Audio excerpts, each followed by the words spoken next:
Hey guys, welcome back. In this video, I'm going to show you how to add a trend line in Excel.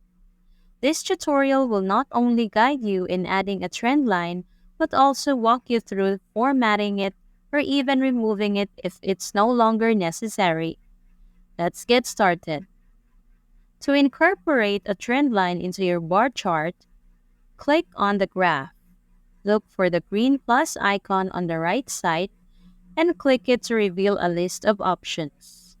Here, you can choose or unchoose various chart elements. Since we want a trend line, hover over trend line and click the arrow that pops up next to the text. Select the type of trend line you desire, be it linear, exponential, or another type. For now, let's go with linear. Once selected, you can explore how to format the trend line according to your needs.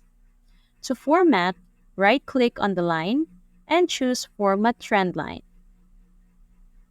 A task pane on the right side will appear with additional options.